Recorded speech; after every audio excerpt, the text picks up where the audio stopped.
Pag-isip-isip mo na ba ang buhay mo? Bakit ka inilagay sa mundong ito?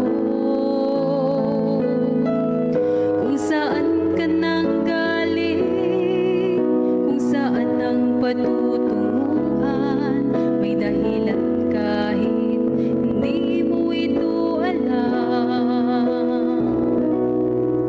Ano kaya ang iyong gagawin? Pagpapatuloy mo ba ang iyong mga gawain? Kung magbabago ka ay simulan mo na ngayon. Tutulungan ka ng Panginoon. Lumapit sa Kanya, ibigay mo ang sarili, puso't kaluluwa. Huwag nang maghintay pa, ngayon mo ito gawin. Sapagkat di mo batid kung anong dala ng bukas para sa'yo. Kaya't ihandog mo na ngayon sa Kanya ang buhay mo.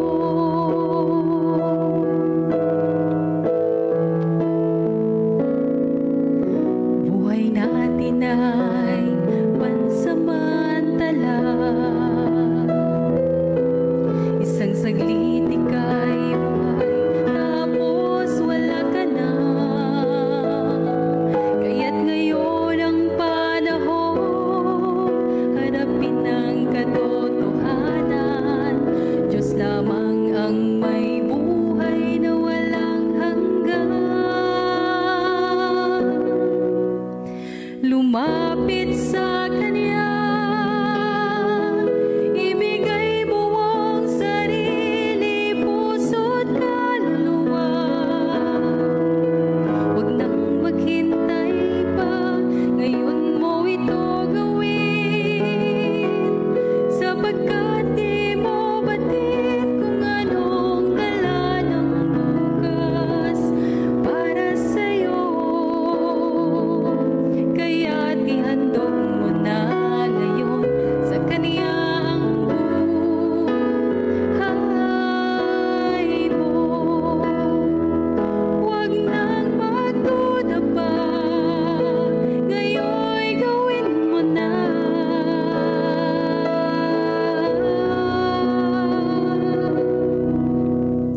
Lumapit sa Kanya,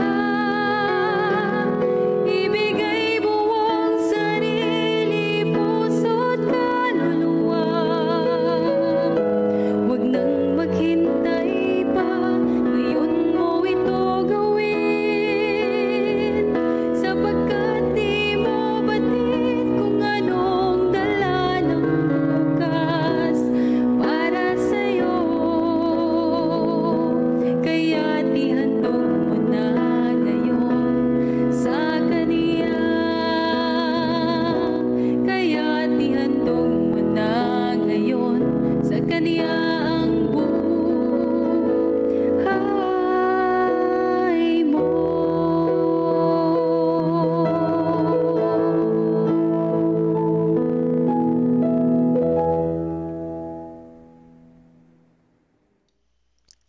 Amen, mga kapatid. Happy God first morning po sa ating lahat. Lumapit sa Kanya, no? Ayan yung magandang theme song ng natin sa bawat bawat umaga. Ibigay buong puso at kaluluwa, no? Dahil bakit lalapit sa Kanya? Dahil malapit na ang panahon, ano? Huwag na tayo maghintay pa. Ngayon mo na ito gawin, ano? Kasi di mo alam kung anong mangyayari bukas, kaya dapat ay ngayon na ito gawin, ano? Kasama na dyan yung pag-COP, mga kapatid. Lumapit tayo sa Kanya dahil di natin alam kung anong dala ng bukas. And God, God first morning po sa atin lahat, mga kapatid. Ngayon Happy Preparation Day, Friday na naman. Sobrang busy, napakabilis ng araw. Hindi na natin namamalayan. Bukas ay Sabat ulit. At muli tayong masaya sa pagdating ng Sabat. God first morning po, Sister Teresita. God first morning po, Ate Revy. At si Ate Lorna, Sister Janet, at yung iba papasok pa lang. At siyempre kay Pastor. God first morning po sa iyo, Pastor.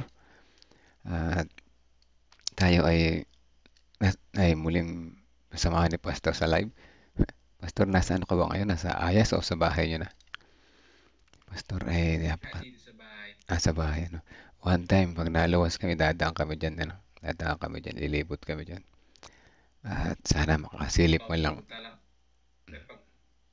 Pagpunta po kayo dito sa school, kayo naman ang diretsyo para mag-guide ko po kayo sa parking. Tapos lalakarin lang natin yung bahay. Ayun, sige po. Pagka this weekend, mayroon kami ano sa Laguna. Dadaan kami dyan. Sana maabutan namin kayo dyan sa Sabado. Ng hapon. Yan, hapon. Bukas pala. Bukas ng hapon. Hopefully, makahabol sa schedule. Kahit saglit lang, mga kalating oras. Pagkamustahan lang dyan sa inyo.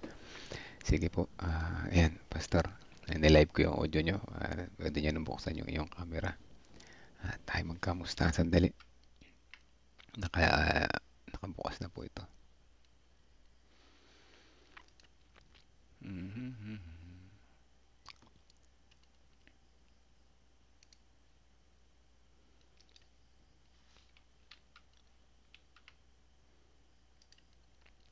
Pastor?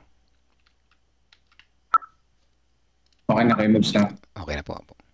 Ay mga kapatid, ipagkaloob natin kay Pastor ang Ito lang pagkakataon. mabuksan yung internet. Opo, pwede na po.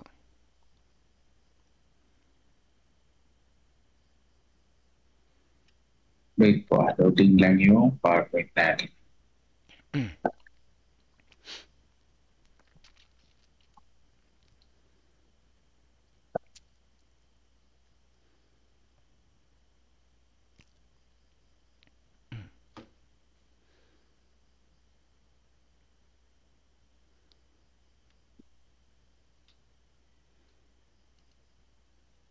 PowerPoint, tagal mo buksan. Oo nga pala, no? Yan. One day, sasadyain natin yan, Pastor. Ayusin natin yan. Kailangan malakas sa internet. May internet naman dyan, Pastor, ano?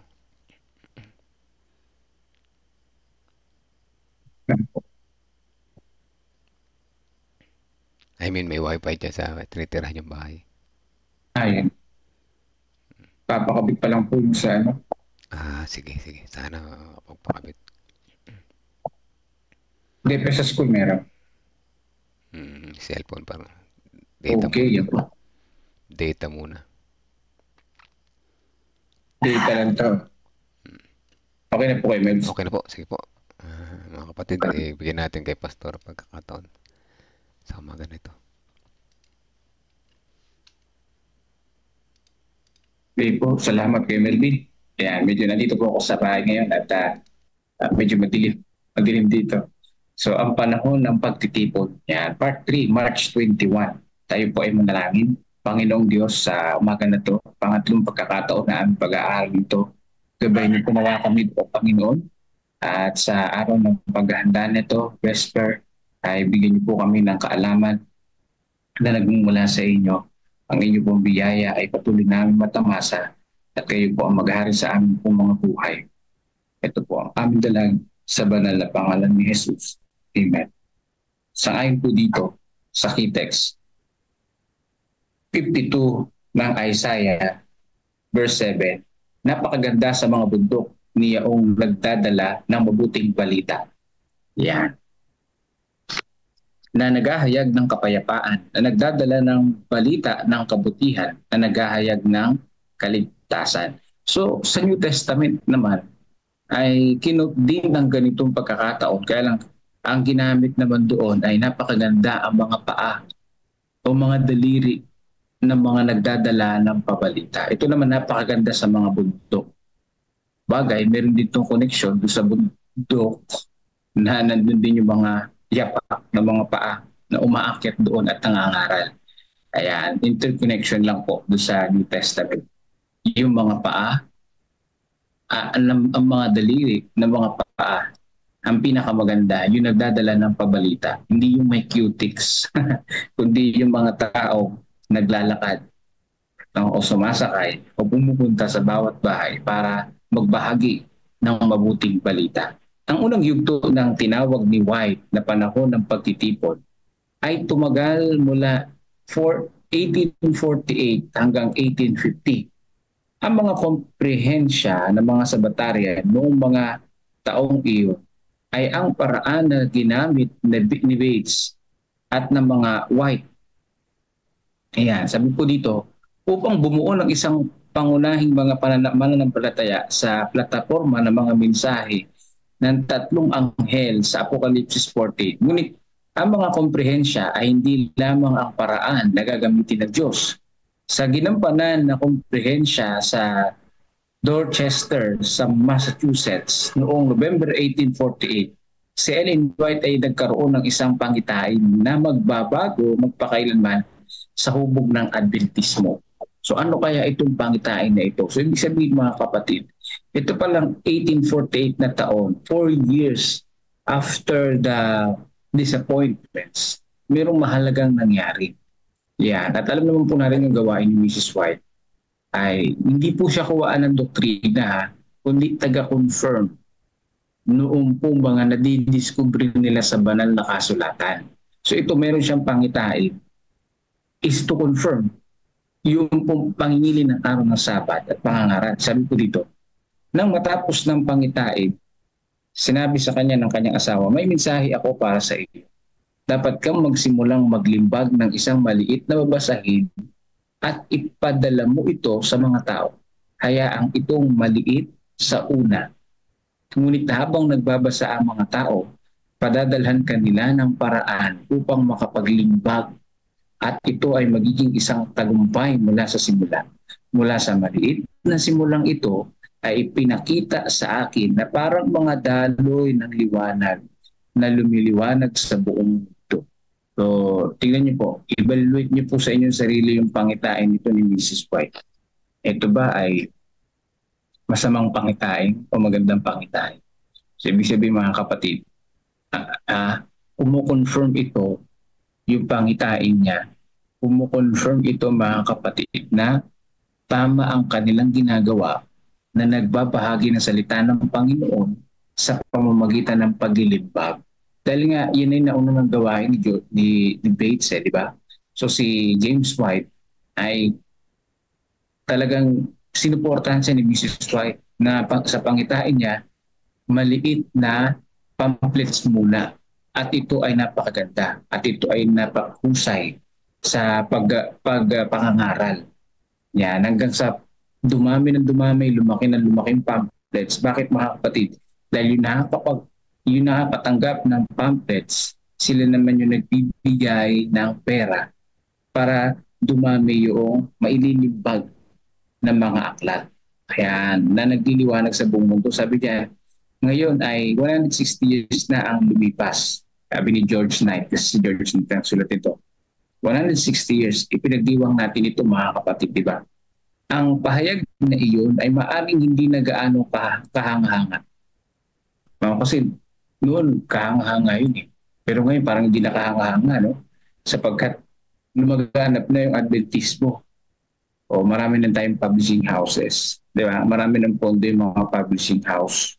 Pagkatapos ng lahat, sa unang bahagi ng ika-21 siglo, ang mga Adventist publications ay umikot sa daigdig na pinalalabas ng milyon-milyon bawat taon sa daang-daang wika mula sa marami mga palimbagan. So ganyan na nangyari. Nagsimula pala ito sa maliit na pamphlets sa pangitain ni Mrs. White. At ngayon, hindi man kahanga-hanga na yung pangitain ni Mrs. White na yun dahil sobrang milyon na yung naililimbag eh. No? Matatag na yung mga publications ng Seventh-day Adventist around the world, mga kapatid, at marami ng pondo. Pero makikita po natin dito, ma-appreciate natin na huwag nating makakalimutan ang bagay na ito. Ayan, na nagsimula ang pamimigay ng pamphlets sa maliit na babasahin. At take note mga kapatid, wala silang pondo. From the scratch sila. Ayan. Pero dahil ito'y gawain ng Panginoon, hindi sila pinabayaan ng ating tagapagligtas. Ngunit iyon ang katuparan, hindi na ang propesiya. Ano kaya ang iniisip ng mga unang mananampalataya sa gayong pangitain? Kayo, ano ang iniisip niyo sa ganung pangitain? Ngayon, parang hindi na siya ma-impact dahil may mga publication na nga tayo. Pero sa panahon na yun, talagang ito'y kahanga-hanga. At kailangan ito ng buong pananampalataya sa part ni Joseph, ni James White. Yan. So noong November ng ganung taon, marahil ay wala pang 100 Sabbatarian Adventist noon. Ayan. Sabbatarian Adventist patawag sa mga Seventh-day Adventist kasi hindi pa naman tayo nabubuo noon. At karamihan sa mga iyon ay mahihirap. Ibig sabihin, walang mga may kaya sa panahon nila. Wala pang 100 yung Adventist at katatapos nga ng disappointment. O, di ba? Bubuo ka ng denominasyon. Higit pa riyan, lahat sila ay naniniwala sa konsepto ng shut door. So, ibig sabihin mga kapatid, no? Karamihan ng kanilang miyembro, shut door. Ibig sabihin, tapos na yung pangangaral, hinihintay na lang yung pagdating ng Panginoon. Hindi na dapat sila mangaral. Kasama mismo si Ellen White doon. Tulad ng sinabi niya sa kalaunan, kasama ang aking mga kapatid, pagkaraan ng oras na lumipas ay 44 ay naniwala ako wala nang makasalanang magbabalik loob. So yan yung intindi ni Mrs. White noon. Wala nang makasalanang magbabalik loob. Patay pala tayo. Kung totoong shut door sa panahon na yun, paano tayo ngayon? No? Nagbalik loob tayo, marami nagbalik loob ngayon. So ibig sabihin, hindi tunay yung kanilang paniniwala noon, no, tungkol sa shut door kahit si Mrs. White. Ibig sabihin, nakita ko dito mga kapatid, talagang progressive yung katotohanan. Ano? Hindi ito basta-basta, progressive yung katotohanan. Ngunit hindi ako nagkaroon ng pangitain na wala ng mga makasalanan na magbabalik loob. Yun lang ang pinakamahalaga. Walang ibinigay na pangitain ng Diyos sa Kanya na ang makasalanan ay hindi na magbabalik loob. Sa katunayan, ang pananaw sa paglalathala ay sumasalungat sa Kanyang personal na paniniwala at ang kanyang mga kapwa sa Batarian. Yan. Yung mga shut door, no? Para sumasalungat sa kanyang paniniwala. Pero tignan natin mga kapatid, narito ang pangitain ng isang bukas na pinto sa kalagitnaan ng mga taong naniniwala sa nakasaradong pinto. Gayunpaman, sa kabila ng kanilang mga paniniwala, ang mga publikasyong Adventista, kasama ng mga maliliit na mga babasahin, ay naging paraang mga daloy ng liwanag sa buong mundo. Kaya mga kapatid, ito, bigla ko lang naisip, kung tayo hindi tayo mangangaral, kung tayo hindi tayo magbabahagi ng mabuting balita sa maraming mga tao, iniisip ko, kaya ganon? Marami ang hindi nagpapahayag ng mabuting balita sa panahon natin. Kasi nga, baka marami rin mga Seventh-day Adventists ngayon, mga shut door. Ang iniisip, wala na magbabalik loob ng mga makasalanan. Kaya ayaw na makibahagi o makisangkop sa evangelism. Kaya hanga ako at saludo sa mga kapatid natin ngayon na nagbabahagi ng salita ng Panginoong Diyos sa iba't ibang lugar. O, kayo po ay kasama sa Open Adventist. Yan. Sabi po dito, wait, para nagkang ako. Hindi naman. Salamat po o Diyos na ang iyong pananaw ay mas mabuti kaysa amin. Tulungan mo po kami ngayon na makakita sa pamamagitan ng iyong mga mata sa halip na sa amin. Ang lahat ay sabik na magkaroon ng pagkakataong mangaral sa amin. Ngunit sinabi sa kanila na hindi kami dumating mula sa masyadong malayo upang makinig sa kanila, kundi naparito kami upang ituro sa kanila ang katotohanan. Ayan. So mga kapatid ko, yan ang tatandaan natin. Ano man ang rejection ng mga tao, lagi nating isipin, naparito kami para ipangaral ang mabuting balita. Naparito kami para i-share si Jesus Christ sa inyo. Kaya sinong pinakamaganda mga kapatid na mga paa? Sa bundok o sa syudad, yung mga humahayo at nangangaral ng mabuting balita. Kung ginagamit mo ang motor mo, ang sasakyan mo, sa pangangaral, yan ang pinakamagandang sasakyan. Yan ang pinakamagandang motor. Yan. Kung kasama mo ang misis mo sa pangangaral, yan ang pinakamagandang misis. Yan ang pinakamagandang thesis. Kahit na ang daliri po natin ay medyo meron ng sira ang kuko, huwag ka mag-alala, yan ang pinakamagandang kamay. Kapag yan ay ipinagbubuklat mo ng Biblia sa ibang mga tao. Ang panahon ng pagtitipon, ito po yung part 3. So tulungan nawa tayo mga kapatid ng ating Panginoon na ipaunawa sa atin na malapit na siyang dumating at marami pa ang pwedeng magbalik loob. Marami pa ang pwedeng mahikayat. Marami pa ang pwedeng lumapit sa Panginoon sa pamamagitan ng pangangaral. Kaya huwag tayong matatamlayan, huwag tayong titigil. So, hindi tayo shut door mga kapatid, kundi mga open Adventist tayo na naniniwala tayo. Marami pa ang mga tupa na naniligaw na kailangan magbalik loob sa Panginoong Diyos. So muli po, happy preparation day po, happy vesper po sa inyo pong lahat at patuloy tayong gabayan ng ating Panginoong Diyos, ano man ang ating pinagdaraanan, ano man ang meron tayo ngayon, tulungan nawa tayo ng ating Panginoong Diyos. So God bless po sa inyo pong lahat at ibalik na natin ang pagkakataon kay Brother Melvin Villasan. Kuya Melvs. Amen. Salamat po, Pastor. Dalawa yung binabanggit dito, shut door. Adventism at saka yung open door. Kasi kala nila close na yung probation nun eh. Kala nila paparating na si Jesus talaga at wala nang parang barko ni Noe. Parang ganun siguro yung Pastor. No? Tapos yan.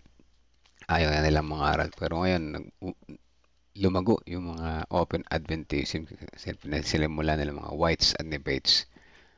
At sila nga yung nagsimula sa limbagan, pagpaprint. Ayan, mag-imprenta, limbagan, imprenta. At kaya pinakalat nila yung mga magandang pabalita sa pamagitan ng pagpiprint, publications. Pero, sa panahon natin ngayon, high-tech na. Hindi mo na kailangan gumamit ng papel, meron ng digital. Although, mahalaga pa rin yung mga printing na book, printed na book, kasi maraming mga hindi marunong mag-internet, mag-cellphone, maraming walang internet na lugar. Doon nagagamit yung mga books. Pero pagka sa atin, mahala kayo sa online, pwede na kayo mag-share ng mga books, Ellen White. Tulad ng ginagawa natin, God First Morning, o kaya itong sa discipleship ministry, yung hindi nga ito kay Ellen White, pero ito naman yung history, kay George Knight. Isa itong magandang paraan na pag-share.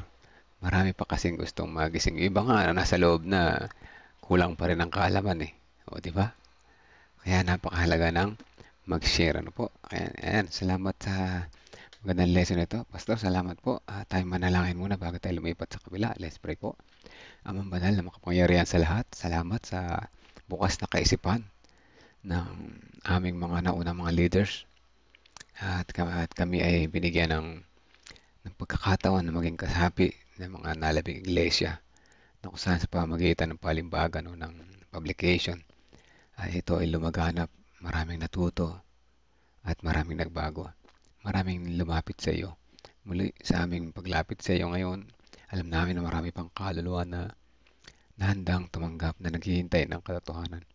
Tulungan niyo kami sa pamagitan ng mga evangelism na kami ay makapitas ng mga kaluluwa. At gayon din sa aming pagpapatuloy sa bawat umaga sa devotional, palagi aming matuto, mas madagdagan ang aming kalaman, lumakas ang aming pananampalataya.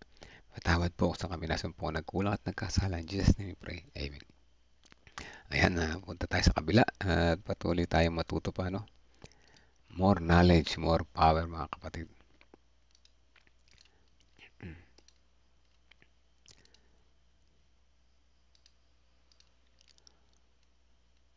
Ayan.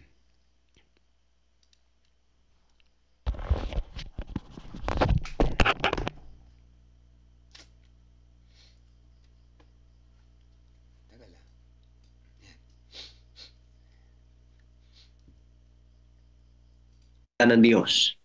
Hindi dapat maging pabaya ang mga nasa tungkulin na may pagtitiwala sa iglesia. Kung aalamin nilang tapat ang mga kaanib sa pagtupad ng tungkuling ito, hayaan sundin ng mga matatanda at mga opisyal na iglesia ang inuutos ng banal na salita at inuudyok sa kanilang mga kaanib ang pangailangan ng katapatan sa pagbabayad ng mga pangako, mga ikapo, mga handog. Region Herald, December 17, 1898. So napakahalagang ito, alam mga kapatid, napakahalagang utos ng Diyos. Okay, so meron bang magnanais na magbahagi? Ang cry po ni Brother Melvin kahapon ay yung pastor's experience pagtungkol po sa ating COP. Pero napakagandang diin po yung mensahe kagabi, ano? Na yung pagsuoli ng ikapo ay ito po isa sa mga pinakamataas na pagsamba sa ating Panginoon. Hindi lang pala basta-basta tayong nagdesisyon na magbigay sa Panginoon, kundi ito pala ay pinakamataas na pagsamba. Kaya naalala ko yung isang comment doon sa ating chat box noon, na kung ano ang iyong ipinagkaloob sa Panginoon ay nagpapahayag po yan sa pagkahikayat na ikaw ay isang tunay mananambahan kung ano yung ating ipinagbalik o sinasauli. 3 points po yung kahapon. Pastor? Pastor, tama lang po, Pastor. Hindi lang po si Pastor, si Brother Melvin ang nagre-request noon. Ito ay demand ng isa sa mga marami pong nagre-request kasi nakaka-inspire din po na tayo mismo mga manggagawang tagapagturo ay meron po tayong kanya nating journey, spiritual journey sa ating pong stewardship as lifestyle. Tandaan po natin ang pagiging katiwala ay isang estilo ng buhay. Amen. Amen. Okay. Pastor Ronel? Pastor, go ahead. So, dito sa ating pong pinag-aralan kahapon mga kapatid, sa sulat ni Mrs. White, The Responsibility of the Church Officers.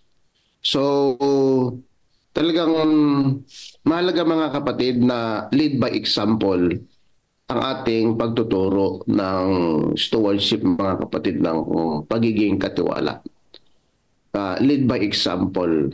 Unang-una mga kapatid, maliwanag sa ating church manual na sa lahat ng those hold positions ang isa sa qualification mga kapatid ay faithful giver. So yan mga kapatid, because kapag tayo po ay magtuturo ay we lead by example mga kapatid. Nakikita sa ating mga kapatid ang halimbawa ng katapatan. Di tayo po bilang mga church officers.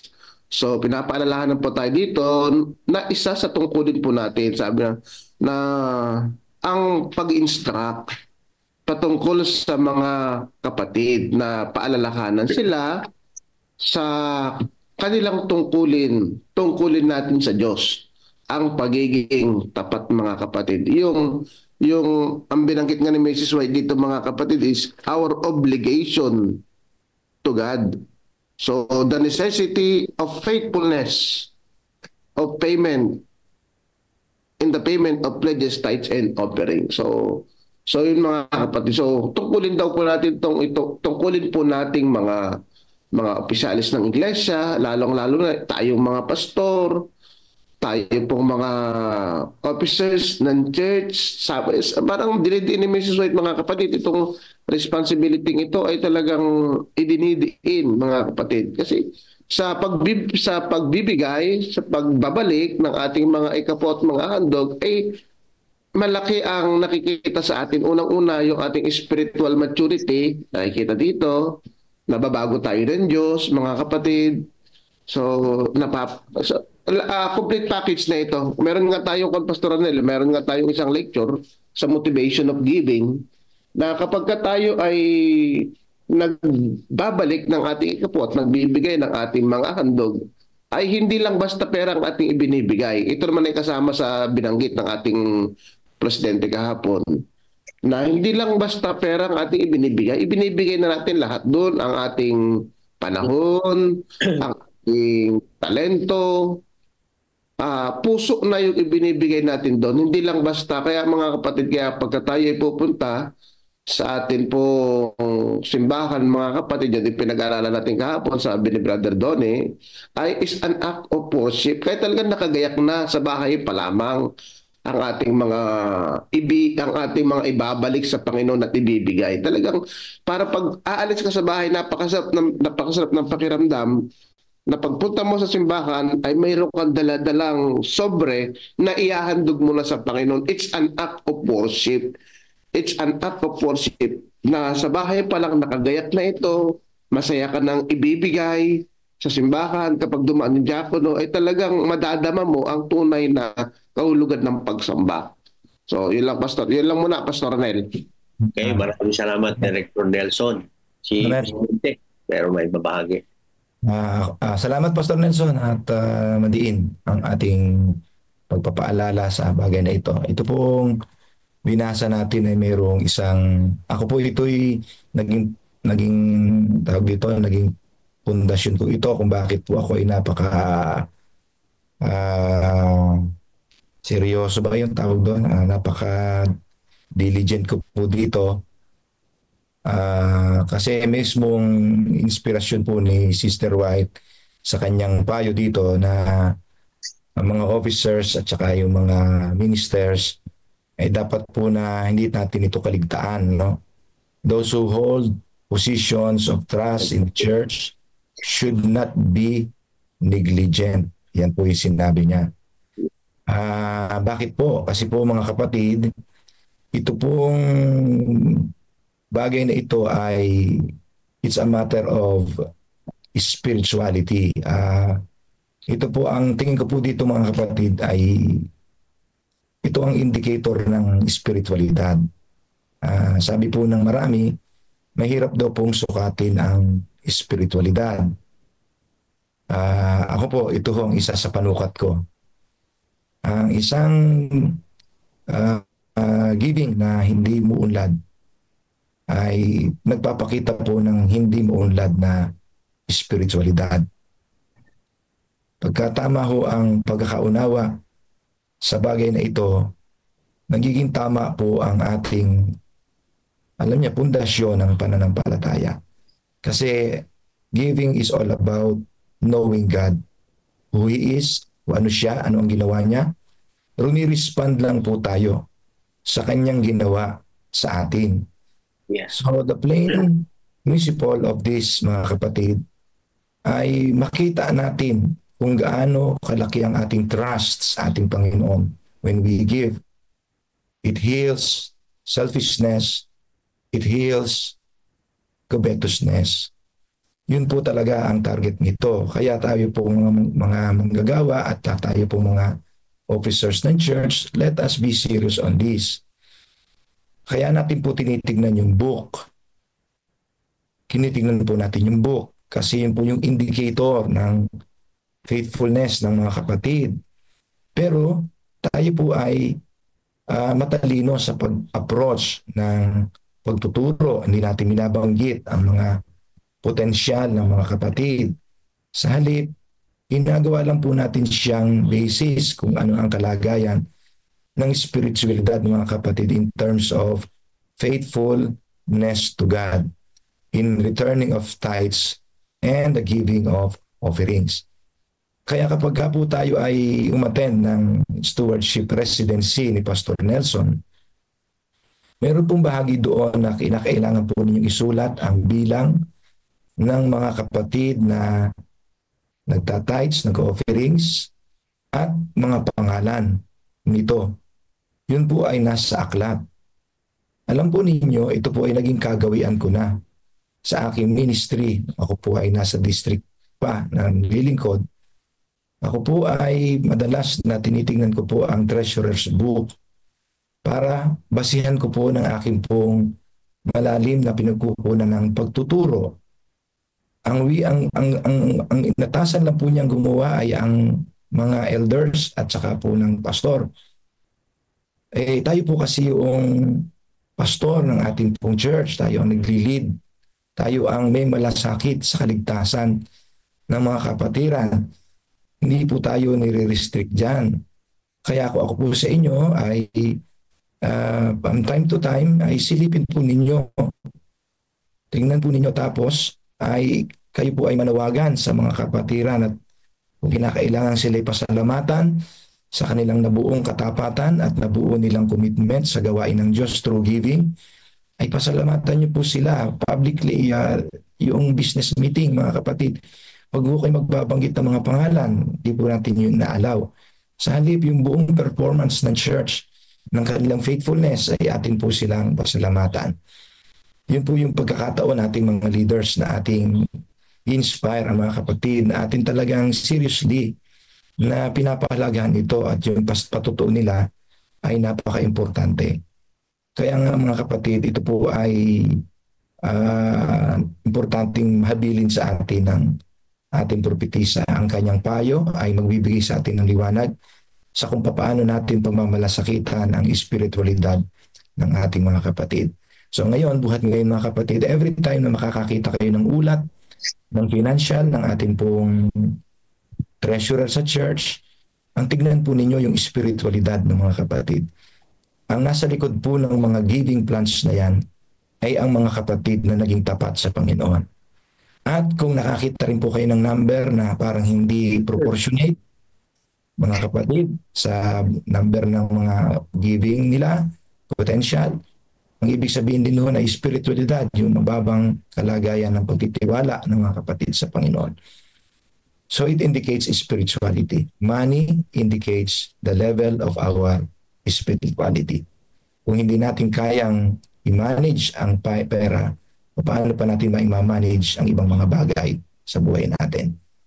So yan po ay importante mga kapatid. Salamat po. Salamat po, Pastor, sa napakaliwanag na pagpapaliwanag. Napupulso ko na, Pastor, walang ganong comment sa chat box natin kasi we are anticipating doon sa mga karanasan at mga refleksyon na mas na-express sa live. Marami na, Pastor, comment sa chat box. Salamat sa inyo. Hindi ko nakikita mo dito. Sige, Pastor, go ahead po, basahin. Hindi ko nakikita sa ating Yes. Simulan ko muna dito mga kapatid. Salamat po sa inyo pong pagbati. Salamat din po sa atin pong FB Live. Ako nakakasubaybay lagi. Meron tayong 70 na viewers sa Facebook Live mga kapatid. So pag-pray natin. So from Imelda Diego, galing ito sa FB Live. Pinareward ni Brother Edmond. Happy God first morning everyone. Happy preparation day to all. Pastor Jerry, ang pagbabalik ng ikapo at landog, COP, tayo po ay maging tapat at maging mabuting katiwala sa pagbabalik ng ikapo at landog. Madaling matatapos ang gawain ng ating Panginoon kung tayo ay magkaroon ng maalab na relasyon, pagkakaisa at pakumbabaan sa isa't isa. Maging bukas palad po tayo sa gawain ng Panginoon. Makikita nyo talaga naman po, hindi kayo pagkukulangin. Talagang ng pagpapala ng Panginoon ay sumasagana. So, walang anak ng Panginoon ang kanyang pinagkukulang kung ikaw ay magiging tapat at masunuring katiwala. Mararasan mo ang kabutihan ng Panginoon. Ay talaga namang ang mga tao na humahanap sa Panginoon ay parang may aabot ang mabuting balita sa buong sanlibutan. Maglingkod po tayo na may kagalakan at kasiyahan sa ating puso, maging sentro ng ating buhay ang ating Panginoong Hesus. God bless us all. So salamat po naman sa inyo. Sabi po ni Brother Norberto Villano, happy God first morning. Napakaganda nitong i-share ang journey ng bawat leaders at kung buong Luzon ay magkaisa sa ganitong education. Sabi naman ni Brother Dan Cruz, tama po. At maganda isulong ang tithe at offering sa ating mga kapatid. Mas maganda po na maranasan po muna natin at makita nila sa atin bilang mga nangunguna ang pagiging tapat sa banal na paglilingkod na ito. Amen mga kapatid. Ito po yung karalan natin kahapon mga kapatid. So salamat po sa reflection po ninyo, Elder Dan. Sister Rhea, naalala ko po ang topic na quarterly natin yan. Pagbabalik ng ikapo at offering ay outward manifestation of our faith kasi di talaga masusukat ang spirituality. So yun po mga kapatid. So, sige. Meron po tayong update ni Brother Edmond as of 4:42. Meron po nanonood sa YouTube na 4, sa Adventist Mission 21. At sa atin pong Zoom ay 81 na tayo at pagkatapos po sa CLP MFB Live ay 69. Meron din po ang Discipleship Ministry ay 18 mga kapatid. Yan po na talagang dumadami ang ating sumusubaybay. Sabi sa yung discipleship ministry ay Brother Melvin. Kay Pastor Nelvin yan. Kung nandyan sana si Pastor Nelvin, pwede siya mag-testimony, ano? Mag-testimony daw siya, Pastor. Sabi po dito na mong okay. Sa Nueva Ecija yan, si Pastor Melvin. Ang leader niya ay silang dalawa, no? Si Brother Melvin at saka po si Pastor Melvin. Melvin Alabanza. Last pa po ito. Sige. Sister Net, huwag po tayong magsawang i-promote ang tapat na pagbabalik ng ikapu at proportionate na pagbibigay na po. Salamat sa inyo, Pastor Nelson, sa nakarang Stewards Presidency, compliant, motivated, and eager to share po. To share na po. So, mga kapatid, ano. So, salamat po sa mga kapatid, mga elder, na talagang tumatawag, Pastor. Magkakandak na po kami ng compliance sa aming simbahan. No? Mga elder na po, Pastor Jerry, ang magtuturo. Amen. Lord. Andiyan si Brother Melvin po. Nice po niya mag-share. Kaya. Konting testimony lang ito. Ano po? Maiksi lang. Go ahead. Tumatak sa akin yung sinabi ni Pastor Jerry na kung ako hindi mapagkakatiwala. Sa palayan to nangyari, no? Pastor Jerry, no? Nung sa ating fellowship doon. Na ito yung isa sa mga bumukas sa aking puso at isipan, ano? Kung hindi ako makakapagkatiwala sa Panginoon sa pamamagitan ng pamahala ng salapi, paano pa ako makapagtitiwala sa Kanya sa mas malalaking bagay, di ba? Bilang isang leader ng iglesia, kung di ko kayang magtiwala sa Diyos, ano? Sa pamamagitan ng ganitong bagay, paano nga naman ako magtitiwala sa Kanya sa mas malalaking bagay? At kung ibabalik ko naman sa akin, kung ako ay hindi mapagkakatiwala maging tapat sa ganitong bagay lamang, paano pa ako magiging tapat sa mas malalaking bagay? Sa mga kapatid, nung panahon na yon sa palayan, pasensya na po, Pastor Jerry, dahil nung bago pa lang kami pumunta ron ng umaga, talaga namang sabi ko nga sa mga testimony ko, nahihinis na ako dahil stewardship, ano, pero pumunta ako. Holy Spirit pala yung tumawag sa akin. Ano. Nung hapon na, Pastor Jerry, di ba, nag-ano tayo sa board, yung nag-sign ng COP, yan tag dito, percentage na promise, ano po. Alam nyo, Pastor Jerry, may ako ng tawad, ano. Sabi ko kay Mrs. Nakikinig kami ni Mrs. doon eh. Teka, CR muna ako. Sa totoo lang, hindi ako makapag-decide ng panahon na yun. Hindi ako makapag-decide kaya umalis muna ako, nag-CR ako. Nung ako yung matapos ng mag-CR, bumalik ako. Nakita ko yung asawa ko nasa unahan. Nagsusulat doon, Pastor. Uy, sabi ko, tinignan ko. Ba, 10% sinulat niya. Napapaluha tuloy ako, mga kapatid, ano. Mas naunang kinilos yung puso ng asawa ko kaya sa akin, Pastor, ano. Mas nauna siya, no, nakapag-decide. Sabi ko, sigurado ko ba sinulat mo? Pero nung habang kami ongoing, papauwi, napag-isip-isip ko, Pastor Jerry, ano, ito na yung panahon talaga na dapat isuko natin yung ating buong puso sa Panginoon. Kasi maglilingkod ka kung kapiraso lang, hindi sapat. Kailangan maglingkod ka, ito doon muna, no? Buong puso, oras, talento, at lahat na, no? At simula sa panahon na yung Pastor Jerry, naging favorite na kita na pastor na mag-sermon sa mga fellowship, ano po? Kasi talaga naman nababago yung puso, ano? Yun ang gusto ko, eh. Nagkaroon ng malaking paghipo sa puso mo, tas naging dahilan yun, narinig mo. Maraming mga ganyan testimony, Pastor, ano? Dahil sa speaker, nababago yung puso ng tao, no? Kaya naman nag-uminit na mag-share din naman sa iba. Dahil alam ko kung paano akong binago ng Holy Spirit, mababago din sila. God bless morning po sa atin lahat. Okay. Pastor Rodel, salamat po, Brother Melvin, ano? So, alam niyo mga kapatid, lagi nila binabanggit yung palayan na yan. Yung, nakaraang taon pa po yun. So, nakaraang taon pa po yun, mga bandang September ba, Pastor Jerry? Early pa, Pastor, early pa. Early pa, July. Nagpa-fellowship po kami dito sa area to. Sa Palayan. Nagpa-fellowship po kami dito sa Palayan, sa buong Nueva Ecija area to, na ang aming pong tinalakay ay stewardship, mga kapatid. To be specific, Pastor, systematic and regular giving plan. Systematic and regular giving. Yung tarpaulin na, Pastor, na pinirmahan nila, nandito lang sa bahay. BGF.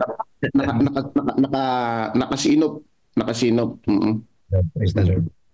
Okay, so si Brother Wilfredo ba? Meron bang sasabihin si Brother Wilfredo? Meron ka ba kapatid? Na po yan, speaker po kasi natin yan ngayon. Speaker. Okay, salamat. Okay. Sige, baka meron tayo, mga pastor? Yeah.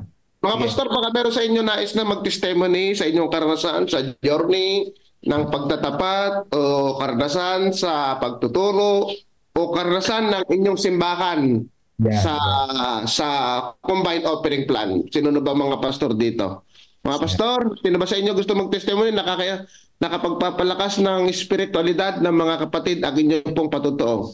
So,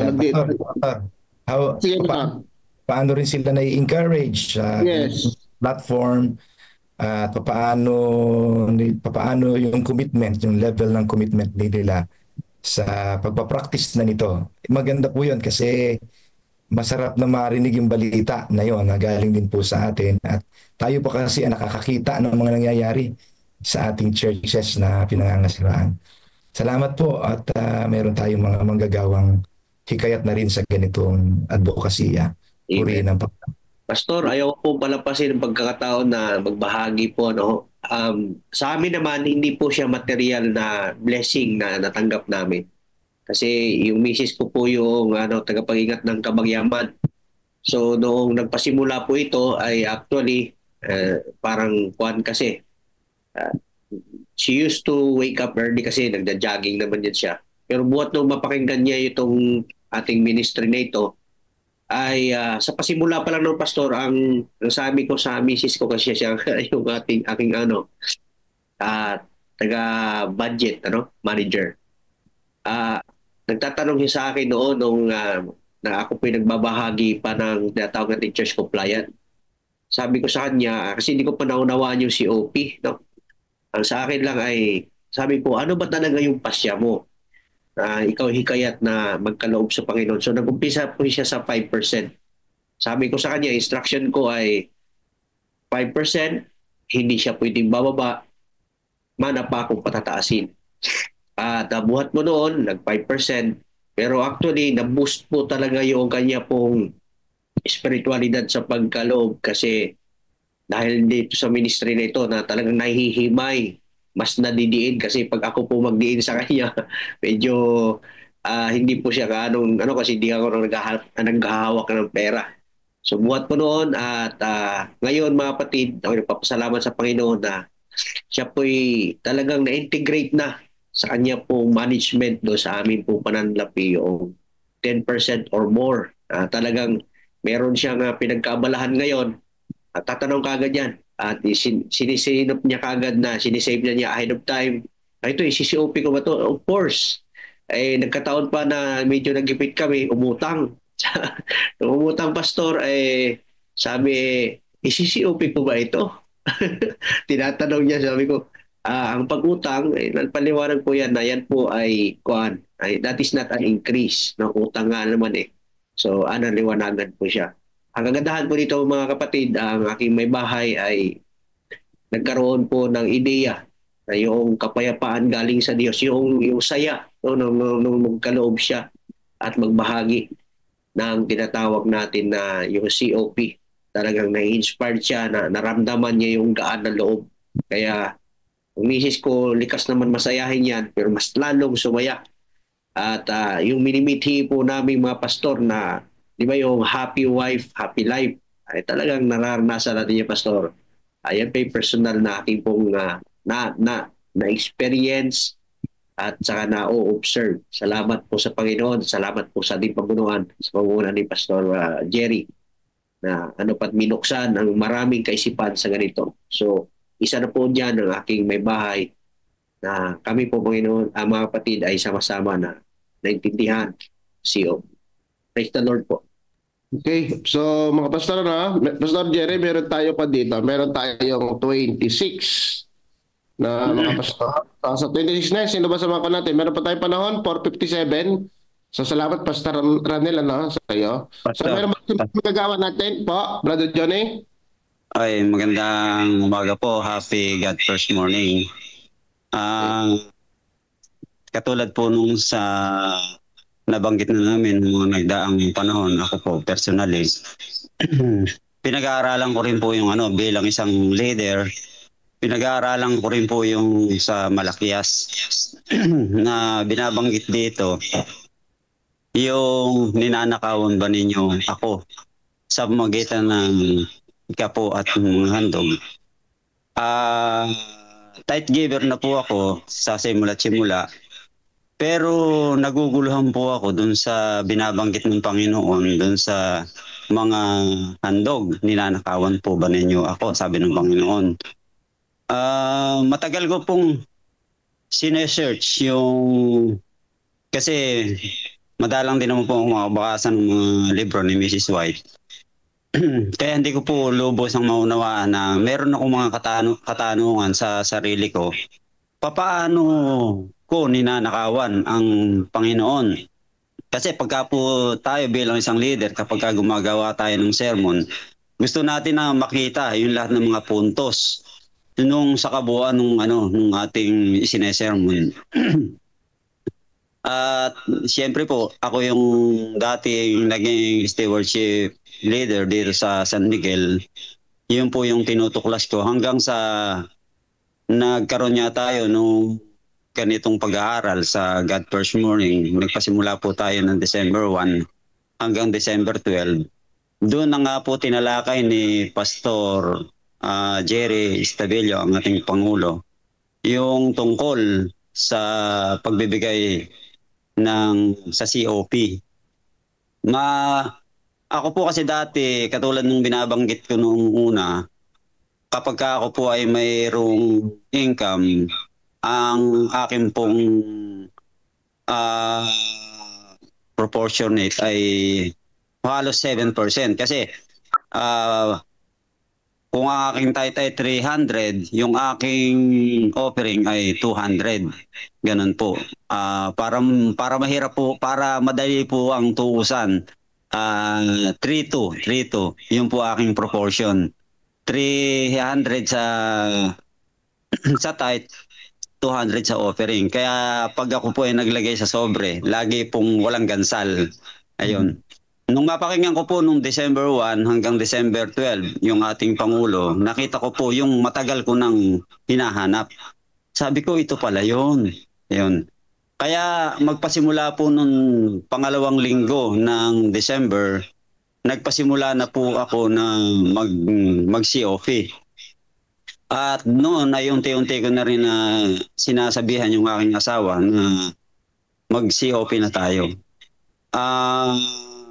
Magpasimula po noon, sa totoo lang, hindi na po ako nawalan ng trabaho. Dati, katulad ng binanggit ko nung nauna, kung noong hindi ako nagsi-COP, ang trabaho yung hinahanap ko.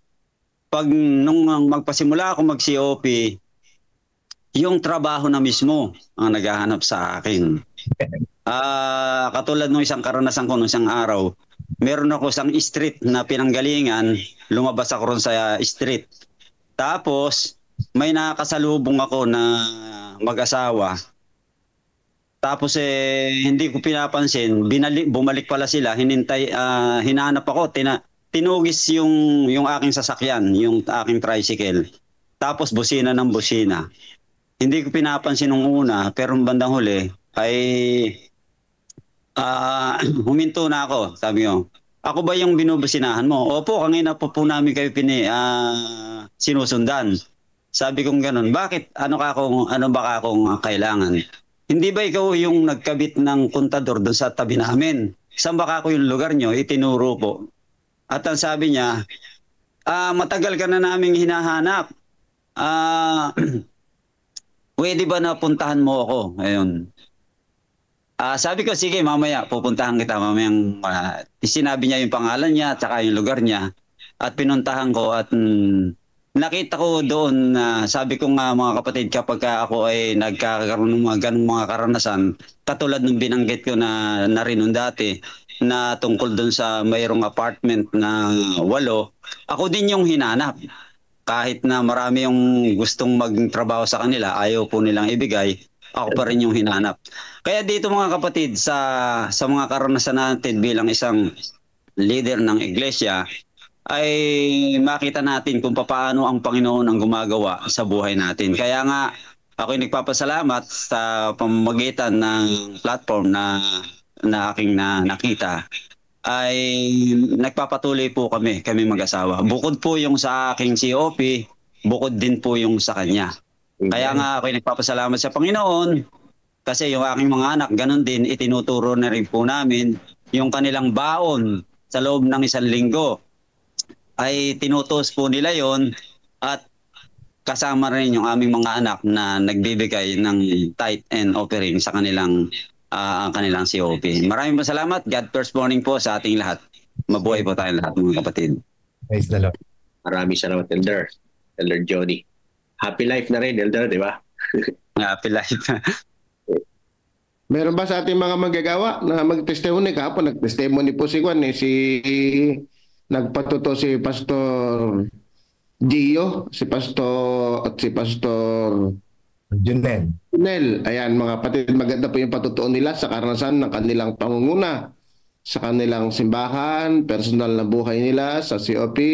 Meron ba sa mga manggagawa natin dito? Mahigit 30 na po yung manggagawa po natin dito Nakakapagpapalakas daw po ng kalooban kapag ang pastor din ay nagte-testimony, hindi lang po yung mga kapatid. Meron ba dito mga kapatid na manggagawa ko na si Pastor Joseph sa may comment niya sa ayan, si Pastor Joseph, tunay na napakabigat sa puso ang pag-COP. Pero pala, bibigat din ang laman ng ating bulsa kung gagawin natin ito. Happy life daw po, sabi ni Pastor Lulu. Simple. Pero pa sa inyo mga kapatid, mga manggagawa natin. Yung mga ganun comment na galing sa pastor, nakakatuwa. Malalim ang pinagdudugutan nun. Ganun lang ko kasimple, mga kapatid. Ganun ipahirapin pa. Sige po. Okay, may gitsandaan na po tayo, 101. At sa FB Live ay 83. Mga kapatid, salamat po sa inyo. So yan, dumadami na po tayo. Sige po. Basa tayo, Pastor Ronel, basa muna tayo ng ating comment sa Facebook, yung mga hindi po natin nabasa. Go ahead. Sige, salamat Pastor Ronel. From Norberto Bilano sa Facebook Live, dahil na bifurcate na ang union, mas lalong lalakas at ma-empower ang bawat leaders to be an example, especially sa 10% or more na COP. Kung titignan natin ang number of workers sa buong Luzon, we have the largest number compared to Visayas and Mindanao. It will start talaga from union to down to local churches. Sabi ni Sister Marina de Dios, Happy God First Morning, ang unang Sabado ng buwan ay inilaan sa stewardship at may sermon o topic na inilaan o binibigay hanggat maaari po sana. Huwag na mag-invite ng speaker or be sure na ang topic ay na invited speaker at stewardship ang topic. So, paalala po mga kapatid that every first Sabbath is stewardship emphasis. Sabi po dito, from sa FB Live, forward ni Brother Edmond, Marianel Kadagnan, Kawagnan Agustin, amen, Pastor Nelson, isa pong napakalaking kasama ng COP na ibinigay ay yung buong pananampalataya. Tiwala na nasa itaas sa kabila ng kulang ang income kung pekwentahin, pero nabubuo yung buong pag-asa sa kanyang mga kamay para mag-survive, hindi sa sariling kakayanan. Nung hindi pa po ako nag-umpisa, ang alam ko, pera lang ang binibigay ko. Yun pala, natututo tayong manampalataya. Napakasarap pong makita ang kanyang kamay para masustain ang pangangailangan. Nakakagulat talaga kung paano nagkakasya sahod ko, kung paanong may mga pagpapala ng dumarating para umabot sa susunod na sahod. Happy God First Morning. Salamat po, Sister Marianel, sa inyo pong patutuo mga kapatid. Napakagandang karanasan So, nag-comment po si Pastor Jerry sa inyo. So, pagpalain po kayo ng Diyos mga kapatid. So, saan pa po dito? Ito po. Basta nakakatuwa yung ganyang Oo nga. ganyang mga expressions, no. It indicates spiritual journey. That's spiritual journey. Salamat po. Last, from Nerissa Francisco. Puro sa FB Live mga kapatid Sa mga nandito sa Zoom, mga kapatid, mag-comment lang po kayo. Sa akin po talaga nakatimo sa isip ko yung pagiging specific ng Panginoon. Kaya po pala di pa talaga bumabalik siya kasi marami pa tayong di naunawaan sa kanyang kalooban. Kaya pasalamat po tayo sa patuloy na pag-aaral sa ating mga leader at tayong lahat natututo pa at maging tunay na payapa at masagana. So, salamat po ng marami mga kapatid sa inyo. So, yun lang po. Ang ganda lang po mga kapatid ang ating pong mga comments, reflections sa FB Live at maging dito sa ating pong chat box sa Zoom. Go back to you, Pastor Ronel. Pastor. Sige po. Pastor Ronel, meron tayong bagong missional church presenter. Baka gusto mo ipakilala, Pastor, para 4 minutes lang naman to, 4 minutes. Yeah. Apo. Sige. Okay mga kapatid, dadako tayo sa missional church. Mga kapatid, tatandaan po natin na ang vision ng atin pong tanggapan ng Central Luzon Provinces Mission that every church is a missional church, mga kapatid. So, patuloy pa ako nananawagan sa inyo sa FB Live at ganoon din sa atin pong mga leaders dito na pakitignan nyo na po ang inyo pong mga simbahan. Yung pong mga datos, tignan nyo po kung ang inyo pong simbahan ay patungo na ba sa missional church. Sapagkat paglipas ng 6 na buwan ay tayo po ay tatanggap na ng mga nominado ng mga simbahan na missional church, mga kapatid. Magkakaroon tayo ng isang program na mag-a-award sa mga simbahang ito na sila ay missional na. Paano natin malalaman na kayo ay missional na? Meron lamang po 3 bagay. Unang-una mga kapatid ay yung discipleship, evangelism through care group, na ang simbahan ay merong mga aktibidad ng discipleship, evangelism through care group, mga kapatid. Ano ang ginagawa ng simbahan sa Harvest 2025? Ano ang ginagawa ng simbahan sa pagpapatibay ng mga kapatid? Anong activity? So lahat ng activity natin ay discipleship and evangelism ang tungo, mga kapatid. Na ang ginagamit na vehicle ay ang care group, mga kapatid. So, yun mga kapatid. So, yun ang unang tinitignan sa missional. Pangalawa, stewardship, mga kapatid. So sa stewardship, sa discipleship, bibilangin niyo po doon ilan po ang member doon, ilan po yung nakiki-involve. Ang layunin, mga kapatid, ay TMI, Total Membership Involvement. Sa tinitignan po yung datos, ilan yung nakikisangkot. Pagdating sa COP, sa stewardship, mga kapatid, titignan nyo din kung ilan ang member, ilan ang giver, ilan ang nagsi-COP, 10% or more, ilan ang 10%, ilan ang 10% or less, ilan ang non-systematic. Titignan nyo po doon, mga kapatid. Papasok po doon yung COP.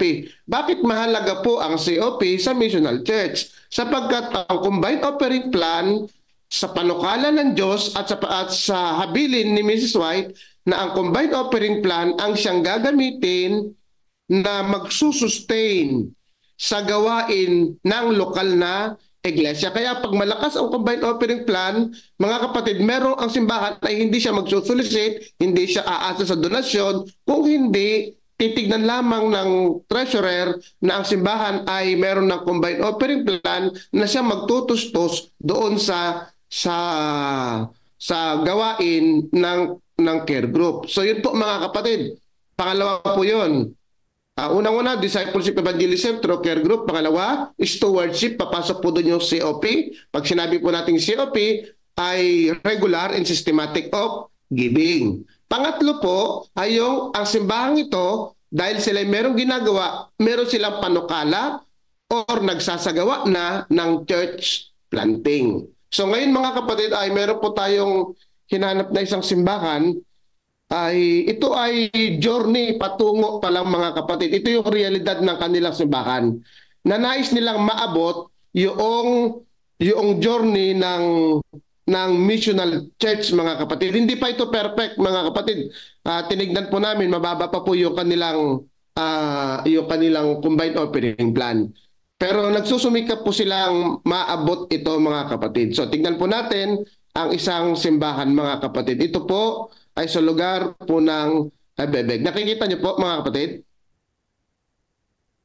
Opo, Pastor. Sige, salamat. Magandang gabi po sa ating lahat, mga kapatid. Ako po si Francis C. Baltasar, Treasurer ng Abebeg SDA Church. Ang amin pong total member ay meron po kaming total active members 42. Meron po kaming sa children 4, sa youth naman po ay may 7, at sa adults po ay meron kaming 31. At ang aming active care groups naman po ay 2. Para dito lang po sa aming monitoring device sa budget distribution, para po sa pagpaplano ng Abebeg SDA Church para masuportahan ang expenses at ng ministry ng aming church. Meron po kaming dito po sa administration fund ay meron po kaming 15%, sa elders 10%, sa treasurers 5%, sa women's 10%, sa deacon and deaconess po ay meron kaming 5%, sa Dorcas ACS 10%, Sabbath School 5%, sa AY 10%, sa local church building 20%, at sa church maintenance po 10%, a total of 100%. Dito naman po sa stewardship profile para po sa COP data, ang total giving units po ay mayroong 30. Sa COP 10% or more may 2. COP 10% ay meron pong 12. COP below 10% meron po kaming 12. At meron din po kaming sa non-systematic ay meron po kaming 4. Dito naman po sa Liberality Index na kung saan ay nakikita niyo po ang aming combined operating plan ay mababa kaysa sa aming ikapo. Nakalagay po dito sa datos mula 2022 hanggang 2024 at 2023 ay makikita nyo po na mababa ang aming combined operating plan. Pagdating naman po ng 2025, itinala po namin sa data ang January ay sa bawat 10 piso po na nagbibigay ng ikapo ay mayroon po kaming 2.74 na combined operating plan. At sa buwan naman po ng February, sa bawat 10 piso po na nagbibigay ng ikapo ay meron naman po kaming 2.14 na nagbibigay ng combined operating plan. Makikita po natin dyan, mga kapatid, dito sa Abebeg ay hindi pa po masyadong ginagawa ng mga kapatid ang combined operating plan. Ganun pa man ay hindi po tumitigil ang aming pastor at ang aming elder na i-promote at ipaunawa sa mga kapatid ang pagbibigay ng combined operating plan. At ako ay naniniwala bilang treasurer na sa susunod na mga buwan ay magbabago ang aming data ng aming ikapot handog. Maraming salamat po. Ito naman po ang aming missional activities ng aming iglesia sa Abebeg Seventh-day Adventist Church. Meron kaming Bible study na ginagawa na pinapangunahan ng bawat care group. Ito po ay kasalukuyang ginagawa tugon sa panawagang Harvest 2025. At meron din pong ginagawang care group visitation. At bukod doon, ang pinakasentro ng gawain ng aming iglesia ay tinatawag na church planting. Sa kasalukuyan ay mayroon na po tayong naitayong pultong na mayroong bagong itinayong bahay-sambahan sa Barangay Conversion, Pantabangan, Nueva Ecija, katuwang po ng Abebeg Church. Sa church planting na ito ay ang buong distrito ng North Nueva Ecija District, Upper Caranglan. Yan po ang kaganapan at ginagawa ng mga kapatid ng Iglesia ng Abebeg sa pamamagitan ng care group. Marami pong salamat.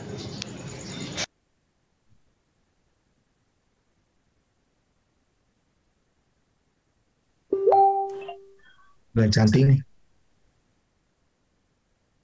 Okay. Sige. So, yun po mga kapatid, ano? So, yun po yung kanila pong karanasan, ano po. So, nakita po natin yung datos. Hindi pa ganun ka-perfecto, pero mahalaga na po yun mga kapatid. So, sila ay nagdanais na maging missional church mga kapatid. So yung pastor ay hindi tumitigil para maturuan po ang mga kapatid sa combined offering plan mga kapatid. So tignan niyo na po ang inyo pong mga simbahan at na-picture po natin dito kung ang inyo pong simbahan ba ay may journey na ng missional church mga kapatid. So pagpalain po tayo ng Diyos. Go back to you, Pastor Jerry, Pastor Ronel. Pastor, I appreciate kung sino yung pastor doon, si Pastor Rene, no? Si Rene Paulino. Bebeg, nakakarating po tayo dyan nung tayo ay nag-leadership caravan. Nakatutuwa na meron po tayong ganitong ulat pa at sa mga susunod na mga araw ay meron pa sana tayong ipapalabas pa na mga model ng pagdadato o pagsasaayos ng profile ng ating mga churches. Napansin ko dun, Pastor, ay kasi ang isa hong requirement para ma-recognize po tayo na missional church ay 80% ng ating pong mga active members ay systematic giver po. Ibig sabihin, systematic and regular na practice na po ang kanilang giving. Napansin ko po doon sa kanilang dato na ipa-perfect pa po ng ating pong manggagawa o elder na naririto ngayon, ay yung pong parang meron po doong dapat ayusin sa baka meron pa po silang ibang pagkakaiba sa COP, no? Baka iba ang pagkakaintindi nila sa COP. Nung akin po tignan ang attending members, active members, doon po sa kanilang practice ng COP practitioner ay 87% po, no? 87% doon po sa kanilang active members. Pero pag tinignan po natin yung kanila pong giving potentials, parang medyo questionable doon. Yun na lang po aayusin natin. Tingnan po natin, sukatin po natin ng mga pastor natin. Tingnan po ninyo, yun po yung level ng understanding, masusukat niyo po doon. Baka iba po yung practice ng mga kapatid sa pagkakaintindi nila ng combined offering plan. Sinasabi nilang COP, pero actually yung practice ay hindi.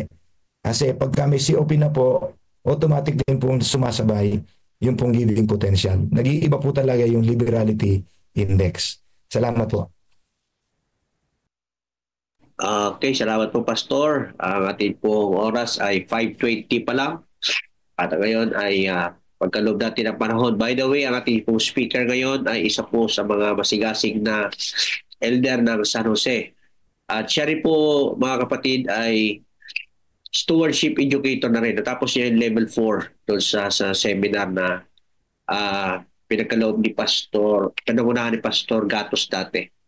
At siya po ngayon ay kasalukuyan na kumukuha ng AB Theology sa EDLAC. At salamat na sa kanyang panahon, pagkakataon ay matalakay niya yung panghuling yugto sa chapter 22 ng ating pong Councils on Stewardship. At ang manguna po mamaya sa atin po United Prayer Mapatid ay Adoration and Confession ay si Pastor Danji Cayetano at ang atin naman pong Thanksgiving and Confession ay manguna po ni Pastor Ramil Mendoza. So, Pastor, go ahead po sa atin po video play. Yes. Pastor, konting pahiwatig lang po dito sa ating papanuorin. Ito po ay isa sa mga sagot natin dan doon po sa mga madalas na nagpi-PM po sa akin. Ito ho ay challenge na po natin kasi siguro dahil po sa mga nagre-response na ng mga kapatiran na meron na po silang na ima-manage ng mga finances sa local church. Ang nagiging challenges po ngayon ay yung pong pamamahala. At isa po sa challenge ay yung pong pag-release. May ilang mga treasure na mayroong ibang record na hinahawakan, mga aklat, ay hindi po ganoon ang dapat natin gawin. Maging transparent po tayo, tapos yung accountability sa mga kapatid na mag-issue na mga nararapat na at napapanahong mga resibo. Yun po ay kasama sa tungkulin ng simbahan sa pamamahala ng finances para hindi po tayo magkakagulo. Gaano kahalaga po ang resibo sa pagsasagawa po ng transparency and accountability. Ito ho yung video at tayo po makikinig pagkatapos nito ng ating pong CEO ng Councils on Stewardship. Ang Seventh-day Adventist Church ay tumatayo bilang isang propetikong kilusan na itinatag ng Diyos sa tamang panahon upang ibalik ang mga katotohanan sa Biblia at ihanda ang sangkatauhan para sa ikalawang pagparito ni Jesus.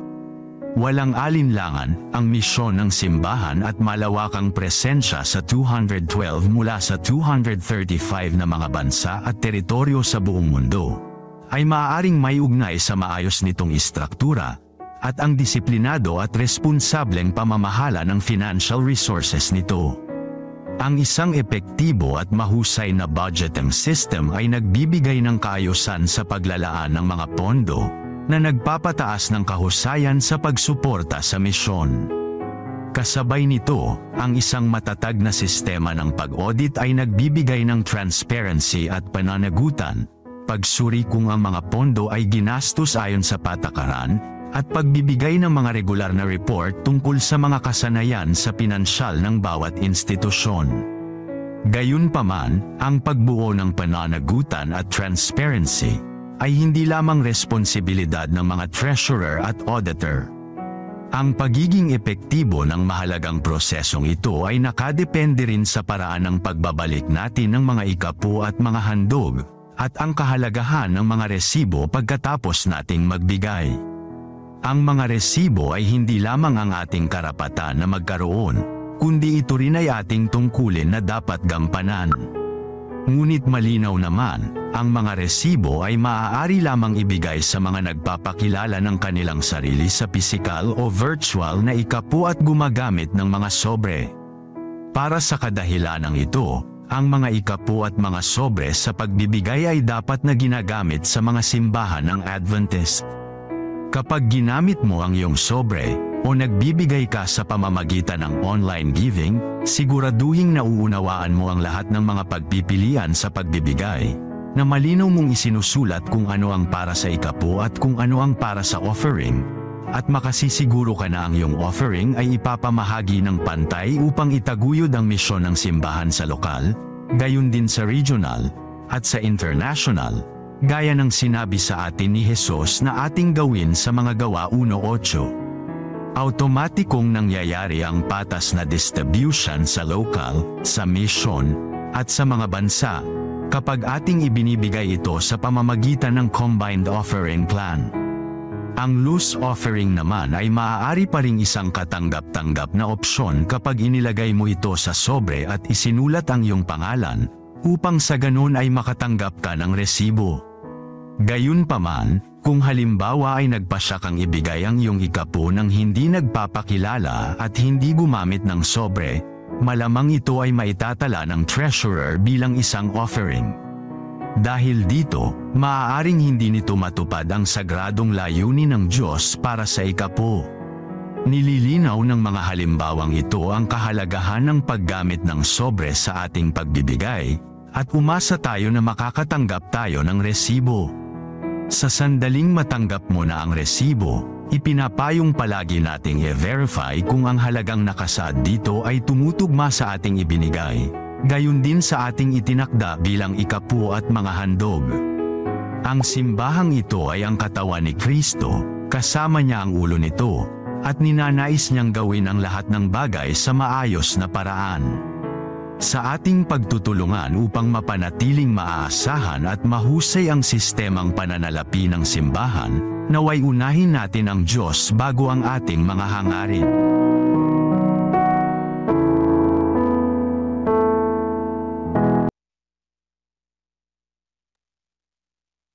Okay, Brother Billy, go ahead.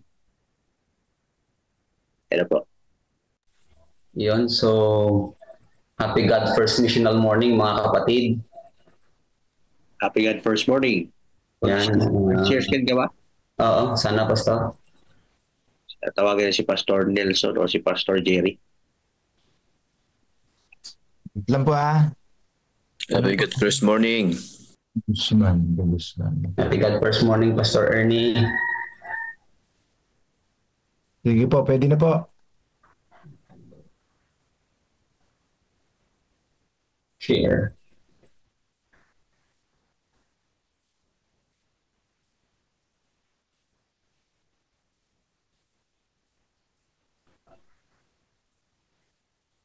Ano ba ito?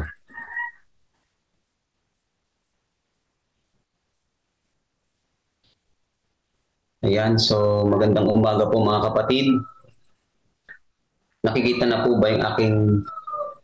Yes, Pastor, yes. Ayan, so maraming salamat. So magandang umaga po mga kapatid. Ang aking presentation this morning ay ang last part ng chapter 22 po ng Councils on Stewardship.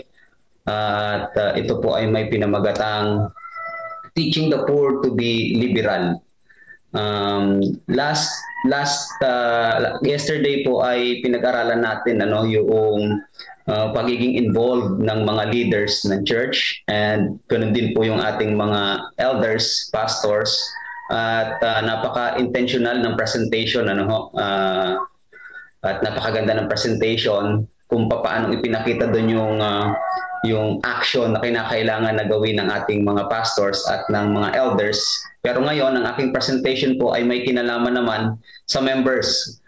Tunay nga mga kapatid na ang Panginoon ay napakapatas, pantay sa pagtingin, at ang kanyang pagbibigay ng oportunidad ay para sa lahat. Hindi lang siya ibinibigay sa isang particular na tao, kundi ang Diyos ay napakabuti sapagkat ang responsibility or ang endeavor ay ibinibigay niya para sa lahat. Ang sabi po dito sa ating last part, gusto kong basahin ito bago natin himayin lahat. Ang sabi dito, frequently, those who receive the truth are among the poor of this world, but they should not make this an excuse for neglecting those duties which devolve upon them in view of precious light they have received.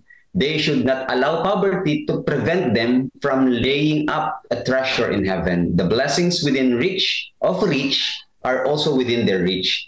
If they are faithful in using what little they possess, their treasure in heaven will increase according to their fidelity. It is the motive with which they work, not the amount they do, that makes their offering valuable in the sight of heaven. So yun yung nilalaman ng chapter 22, last part,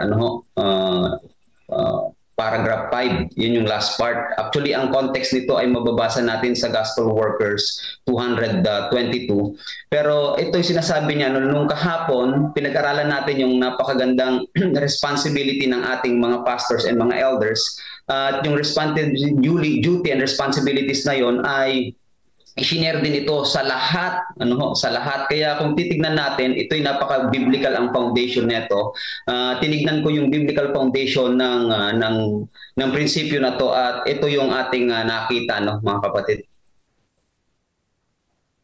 So, saan ba yan? Okay. Yan. Sabi dito, the book Counsels on Stewardship by Ellen White is compilation of her writings on financial faithfulness and generosity and Christian stewardship.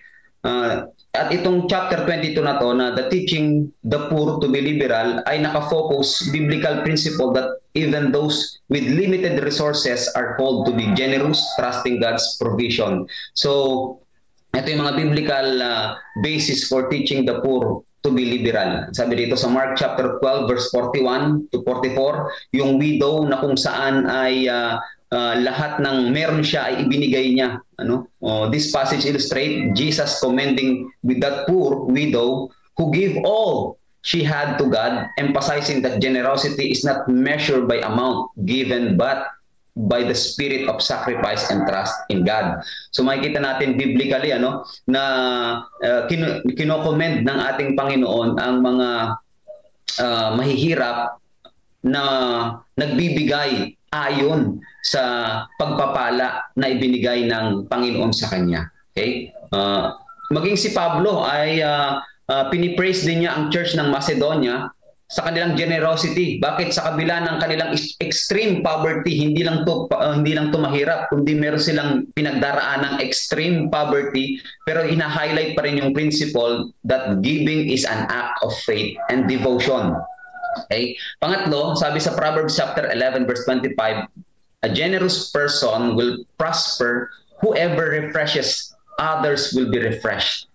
This wisdom literature supports the idea that generosity leads to blessings not just for the wealthy but for all, including the poor. So sa biblical basis ng teaching the poor to be liberal ay makikita natin yung kanyang biblical foundation na talagang itinuturo ito ng Diyos sa atin na dapat dapat nating ituro ito hindi lamang sa mga leaders of the church, hindi lamang dapat to ginagawa ng pastor, hindi lamang to dapat ginagawa ng leaders of the church, at hindi lamang dapat ito ginagawa ng mga professionals o ng mga may kayang kapatid, kundi ang pagiging katiwala ay para sa lahat.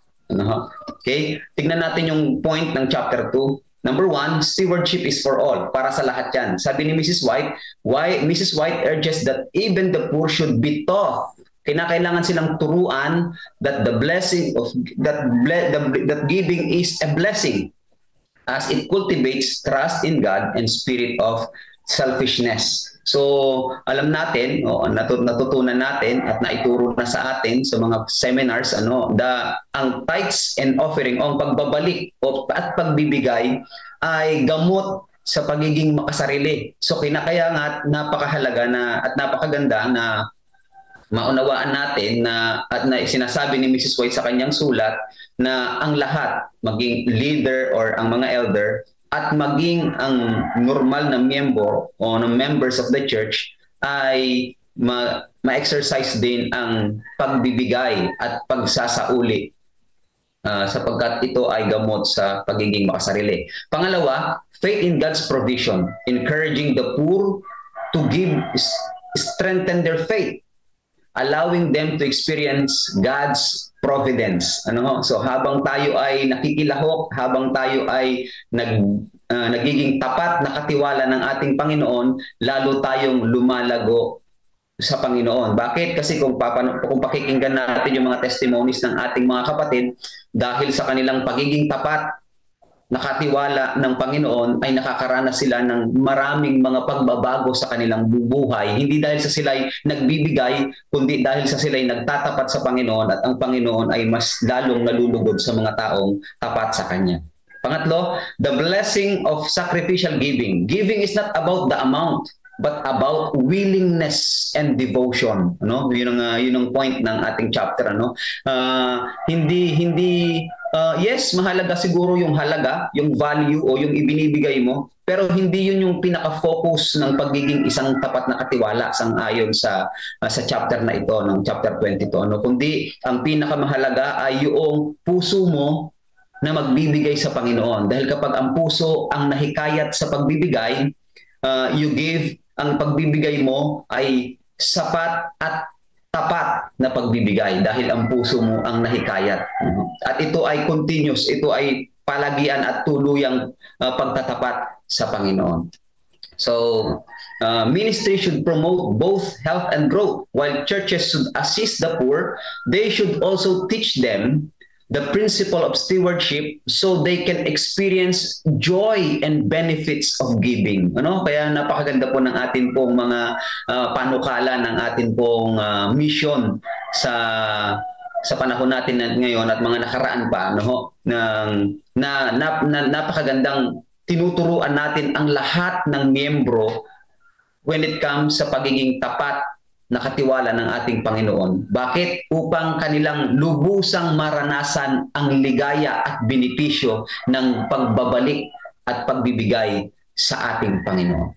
And lastly, giving brings blessings. Pag nagbibigay ka daw ay nagbibigay ito ng pagpapala. Those who give, regardless of their financial status, will experience God's blessings in various ways. So dito po ay talagang pupurihin mo ang Panginoon. Bakit? Kasi kahit anong estado ng iyong buhay, mga kapatid, kahit sino ka, kahit ano lang ang natapos mo, kahit ikaw ay presidente man, ikaw man ay normal na miyembro, ang pagpapala ng Panginoon at ang kanyang experience, ang kanyang blessing na ibibigay ay pantay sa mga taong, sabi niya, those who give regardless of their financial status will experience God's blessing in various ways sa maraming kaparaanan. Kaya napakaganda mga kapatid ng atin pong aklat na ito na Councils on Stewardship. Ano naman po yung practical implications niyan sa atin ngayon? Number 1, churches should encourage all members regardless of financial status to participate in stewardship.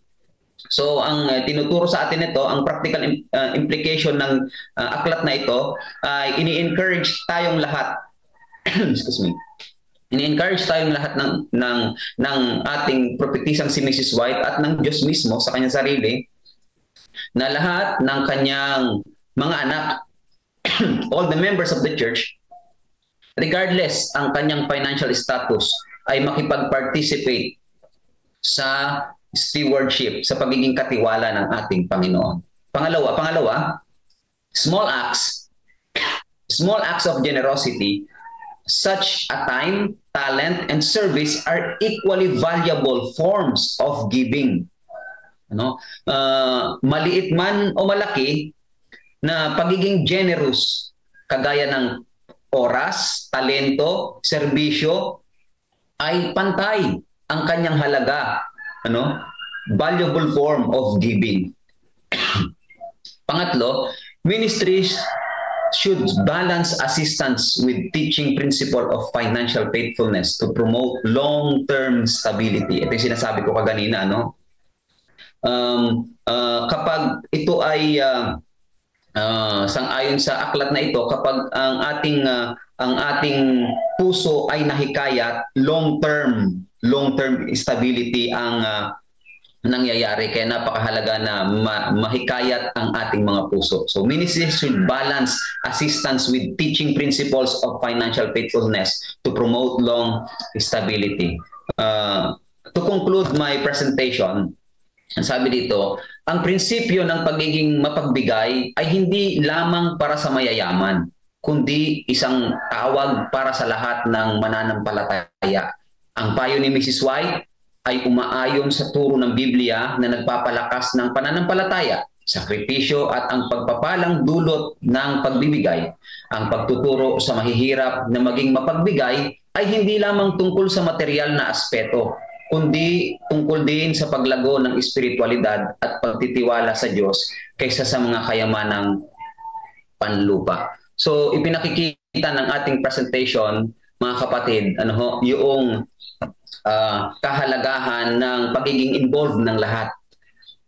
Hindi lamang ng leaders, hindi lamang ng elders, hindi lamang ng pastors, kundi ng lahat ng miyembro ng ating iglesia ay maging kabahagi ng pagpapalang kaloob ng Panginoon sa atin upang tayo ay maging isang bahagi ng isang katawan na isinusulong ang isang malawakang gawain ng Panginoon at pagiging tapat sa Kanya, hindi lamang maging tapat, kundi mas lubusang maranasan ang pagpapala ng ating Panginoon.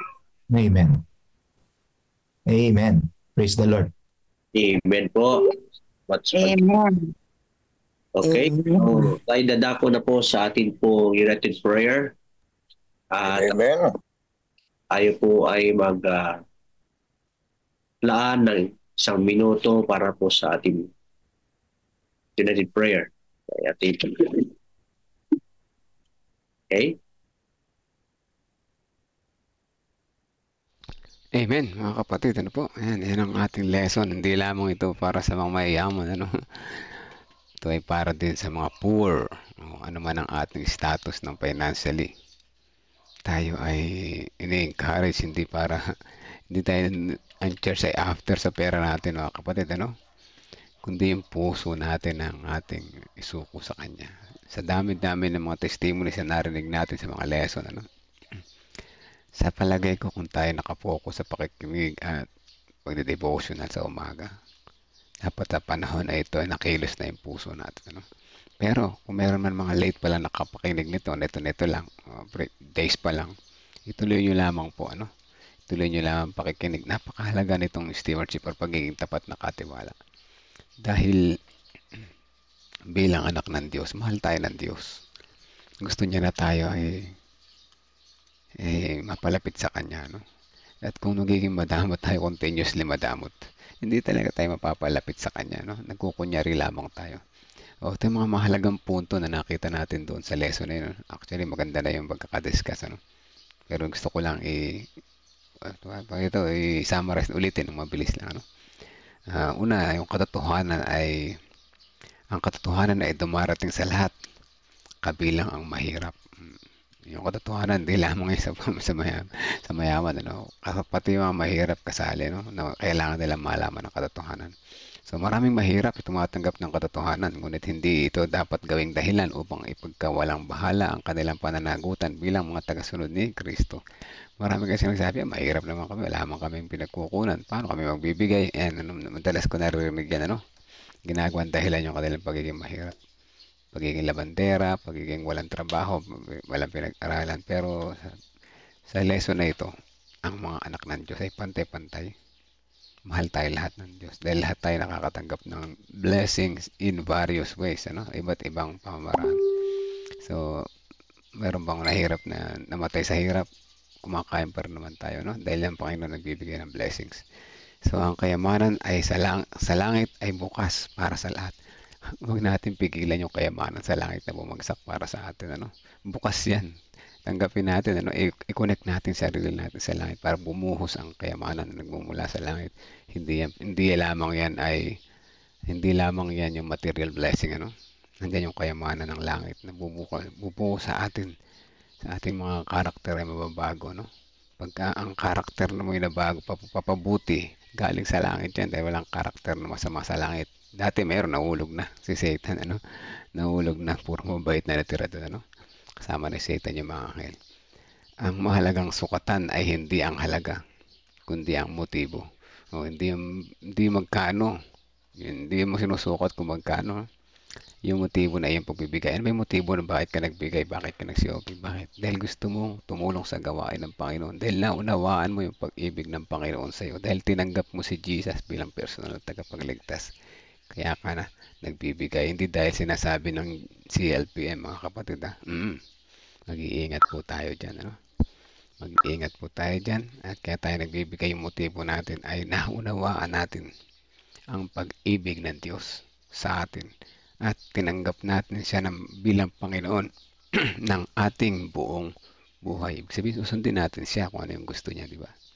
So, ayan, ano? At napakaganda ng lesson na ito, no? At ang kahirapan ay hindi dapat maging hadlang sa pagiging bukas palad sa gawain ng Diyos. Ayan ang conclusion, ano? Ang bawat isa ay mayaman man o mahirap ay may pagkakataong mag-impok ng kayamanan sa langit. Ulitin ko, ang bawat isa, mayaman man o mahirap, ay maaaring may pagkakataong makapag-ipon ng kayamanan sa langit sa pamamagitan ng tapat at taos-pusong pagbibigay. Hinahamon tayo ngayong umaga na ito, mga kapatid.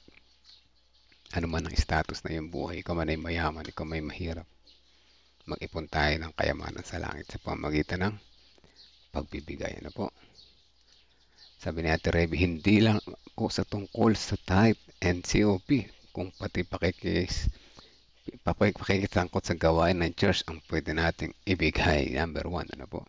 Kasi kapag nakilala natin ang Panginoon, gusto natin tumulong sa gawain. Hindi lamang yung ating bulsa ang isuko natin. Number 1 yung magiging active ka sa church. Dahil mahal mo ang Diyos. Dahil una siya nagmahal sa iyo, di ba? Salamat po, Ate Reby. Pasama po muli sa kalusugan ng aking ina. Salamat po. Sige po, Brother Jacob, sama ulit natin. Pasama po sa prayer ang mga pangaral sa ginaganap sa mga church. Sana nga yung mga kapatid ay makisangkot Yes po, sama natin ang mga kapatid mo kay Sangkot, ano. Sobrang busy natin, ano. Nawawalan tayo ng oras para sa gawain, pero nawa kilusin tayo ng Holy Spirit, ano, konting sacrifice na. Salamat din po sa CLPM at naunawaan ko na ngayon ang COP. Galit po ako sa misis ko, bakit ang laki ng COP. Salamat sa Diyos. Ito lang, taga lang, basahin ko lang. Salamat sa Diyos at may CLPM. Ako na mismo ang nagbukod para sa COP. Tika muna, baka namali ako ng comprehension, ano. Salamat din po sa CLPM at naunawaan ko na ngayon ang COP. Galit po ako sa misis ko. Bakit ang laki? Okay. So, ibig sabihin, si misis mo pang naunang makatanggap ng COP, maunang kinilos ng Holy Spirit, ano. Tunay na yung mga babae ang nauna, no. Ganyan din ang sa akin, eh. Nauna pa siyang nag-commit ng 10%, ano. Siya yung nagbabudget, eh. So, alam niya na kaya niya, no. So, kaya ginawa namin yun, ano. So, yan, ano, Brother J. Cruz, ano, alam kong noong una mahirap tanggapin, ano, pero may naunawaan mo, no, madali na, di ba? God is good all the time, Brother Jake. Ano yan, i-testimony mo yan doon, open mo camera mo, sa LPM God Bless Morning, makaka-inspire ka, makakahawa ka mo. Kanina nga may nahawa ako doon, eh. Si Pastor, ano pangalan nito, Janet, yung host, ano, nahawa siya, ano. Nag-ano din siya tungkol sa asawa. Talagang yung asawa ang mahirap, ano yun, pero pag sila yung naunang kinilos, madadamay ka talaga, no? Ang dapat talaga si God first at alalahanin lahat ng promises at pag-warning. Yan ako. Kaya nanay ni Risa maganda yun, ano? Alalahanin natin yung promises ng Panginoon. Huwag lang yung promises, kasama na yung mga warning. Ano? Pag-warning, may warning kasi, no? Baka mahulog tayo sa sanlibutan. Sayang naman, ano? Sayang naman. Specific at di joke ang Diyos. Tama. Tama po. Hindi joke ang Diyos, kundi just. Oo nga't mabait siya, maunawain. Pero siya ay justice. Sa huli, kanyang patutunayan ng kanyang pagiging justice. Dahil bibigyan niya ng katarungan yung mga taong sumunod sa kanya. At yung mga taong hindi rin naman sumunod sa kanya. Marami na tayong story niya sa Bible kay Noah, doon sa Sodoma at Gomorrah. Huwag na tayong dalawang isip pa na sumunod sa kanya, no? Dahil tayo rin yung disgrasya, kawawa naman, sayang naman. Tinanggap natin. Ano pa, baka meron ako na-miss sa taas. Please pray for Auntie Ching. Sige po, manikis nung Talavera, nasa heart center siya. 4 days na, sana gumaling na siya at makauwi na sa Talavera. Sige po, Sister Nim, pasama natin si Auntie Ching Manikis. I remember heart center, ano? Nung dandiyan kami dati para sa mama namin. Tagal din kami dyan naka-confine sa heart center. Anyway, ay pass is pass. Moving forward tayo. Teka, baka mamiss ko yung mga prayer request si Sister Nim pa, kay Auntie. Tapos yung gawain sa mga pangangaral, mga kapatiran. Tapos si mama ni Brother Jake Cruz. Sige po, at yung mga personal prayer request nyo, sige, sasama natin lahat yan. For 30 seconds, let's pray silently. Ibulong natin yung mga pangalan na is natin ilapit sa Diyos. Sama na natin pasalamat at susundan ko pagkatapos. Let's pray po.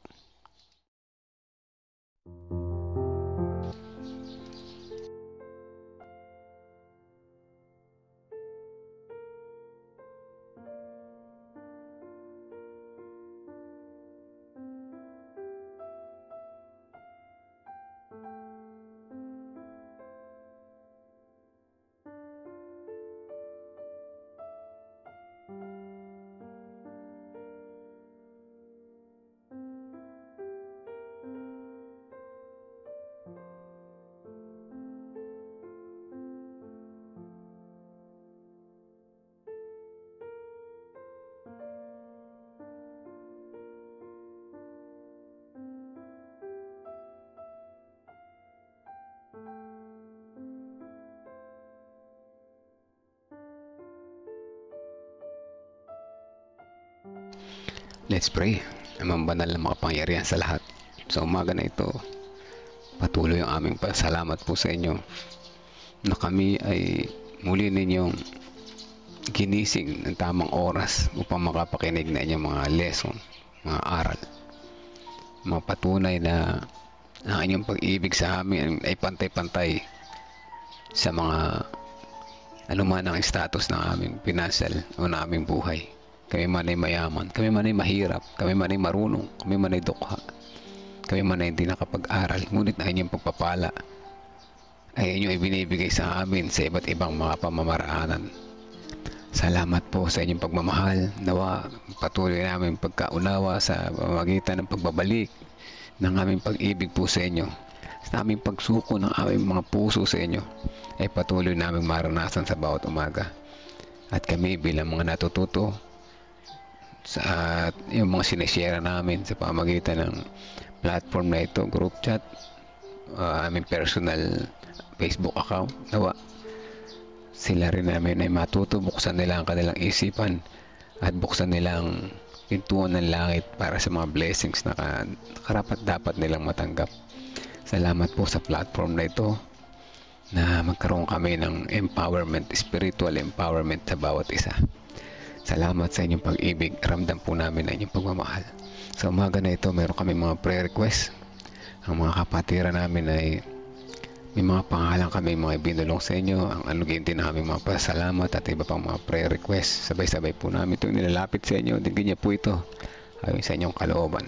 Kasama namin sa panalangin ng sambahayan ni Ate Reby, buong San Leonardo Church, ang kanyang pamilya, ang sambahayan ni Ate Milen Masiklat, sa recovery din ni Sister Angie at kagalingan din sa lagnat ni Kayla, ang sambahayan ni Sister Wilma Fernandez, kasama na rin yung kanyang prayer request para kay Makmak Candelaria at sa kanyang kagalingan at recovery.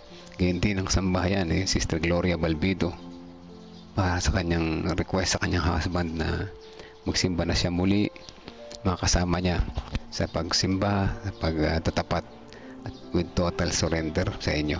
Ganyan din ang sambahayan ni Sister Emelinda Judilia, kanyang asawa, yung kanyang mama, yung mga anak niya sa malayo, si Angela, si Popoy. Ganyan din si Sister Helen o Dakilan Diyos. Tulungan nyo kami na siya ay tulungan nyo ang kanyang puso na maunawaan niya ang inyong kalooban at makapanumbalik siya sa pagsamba. Ganyan din ang sambahayan ni Ma'am Nora, kasama na yung prayer request niya sa kanyang pamilya, sa kanyang mga anak, yung kalusugan din ni Brother Victorino Gutierrez at ng kanyang buong pamilya. Ganyan din ang sambahayan ni Sister Teresita Daire Reyes, sambahayan ni Ate Lorna Paa, Janet Gatmaytan, kasama na si Brother Jojo Gatmaytan, ang sambahayan ni Ate Mitch San Jose, kasama na yung kanyang prayers para sa kanyang husband na kanyang gagawing medical para sa kanyang pagtatrabaho sa ibang lugar. Wala kailan Diyos, samahan niya po sila. Nawa ito ay maging pamaraanan upang sila ay makaraos sa kahirapan at patuloy na maging tapat sa inyo at ganyan din ang kanyang buong pamilya. Kasama namin sa dalangin si Ma'am Rachel sa kanyang recovery at kagalingan at sa kabila ng kanyang aksidenteng nadama ay siya ay masakit ang kanyang pangatawan at nawa ang kanyang na-dislocate na buto ay bumalik na mabilis para siya hindi mahirapan sa kanyang paglalakad. Dalangin din po namin ang sambayan ni Kuya Edgar Estabilio, sama na si Ate Christy, ang buong San Antonio Church, ang Pangaral San Antonio Church, sa Campugo Church, sa Gapan Church, at ang mga nagtatanim sa Piñaranda Church o Dakilan Diyos. Tulungan niyo po ang mga puso ng kapatiran. Hipuin niyo po sila na sumuporta, tumulong sa gawain na ito. Hindi para sa amin, kundi para rin naman sa kanila at para sa mga tao na kanilang mapaglilingkuran. Dalangin din po namin ang sambahayan ni Sister Belinda Salvania, si Nanay Fina Rico Hermoso, gayon ni Sister Elizabeth Erese, kasama na yung kanyang panganay na anak, si Ma'am Femi Sabat, kasama na yung buong guys, pupils, teachers, parents, ang mga invites namin from guys parents na ba, ang inyong imbitasyon sa kanila ang kanilang maunawaan at hindi na ang galing sa amin. Dalangin din po namin sa pagpapatuloy ang pamilya ni na Brother J. Cruz, yung kanyang mama, kalusugan at ang kanilang mga iba pang prayer request, ang kanilang pangkabuhayan. Dalangin din po namin ang kagalingan kay Nanay Belen Kilantang at sa iba pang may mga sakit. Kaya din yung anak ni Nanay Belen Kilantang, patuloy niyo pong hipuin na yung mapagpagaling na kamay, hindi lamang ang physical, kaya din ang pang spiritual. Ang sambahayan ni Sister Sweetie Burgos Lopez, si Sister Penny Ronas, Sister Nympho Rivera, kasama na yung kapatid sa Tabacao, mga bagong binyagan, at kayo din yung kanyang prayer request para kay Auntie Ching Manikis. At siya ay nasa heart center sa panahon na ito at 4 na araw na siya ron. Inyo pong hipuin ang inyong mapagpagaling na kamay sa pamagitan ng mga doktor na humahawak sa kanya ang kanyang kalusugan. Makauwi na siya, mag-recovery at manumbalik sa kanyang pang-araw-araw na pamumuhay. Dalangin din po namin na sambayan si Sister Shirley Rosa Cinto, Sister Dang de la Cruz, Sister Helen de la Cruz Malyare, kasama na yung mga kanyang prayer request para kay Ma'am Carmen, Doc Partida, kay Melba Yenson, at yung kanilang ginagawang evangelism sa Lumanas. At patuloy ng kapatiran sa Kampugo ay pagpalain niyo po sila sa pa mga kapamaraanan at na sila ay makatulong sa gawain, sa inyo pong gawain, pagtatapos na inyong gawain. Kaya hindi namin sinasama sa panalangin ang lahat ng mga narito ngayon sa live. Hindi namin nabanggit yung ibang pangalan pagkas hindi namin nakita sila ay narito. Sama namin sila sa panalangin. Sila rin naman ay may mga prayer request sa kanilang pamilya, ang kanilang pinansyal, ang kanilang kalusugan. O dakilang Diyos, patuloy niyo pagpalain. Maraming salamat po sa pagdinig sa aming panalangin. Patawad kung sa inyo kami nasumpong nagkulang at nagkasala. Ito ay aming dalangin sa pangalan ni Jesus namin tagapagligtas. Amen. Amen. Amen mga kapatid. Ano po? Salamat po sa lahat ng prayer warriors. Salamat sa patuloy na nag-share, mga nag-share at nagsubaybay. Total number natin 24. Nasa average tayo between 22 hanggang 28.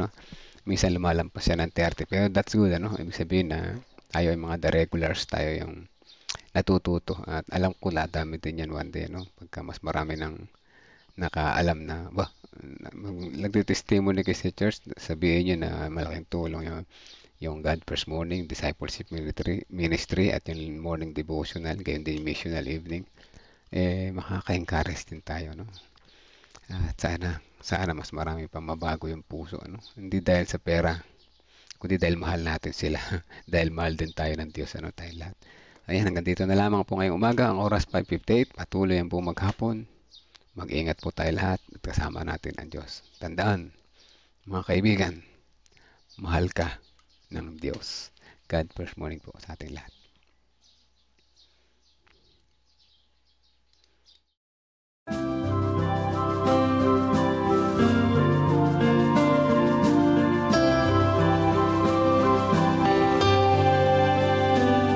I hear the voice of Jesus calling. My answer is, I will go. I see the need of people crying. My answer is, I will go. I go to share the message of love. I go to share the blessed hope. But if I get discouraged, I call to Jesus' help.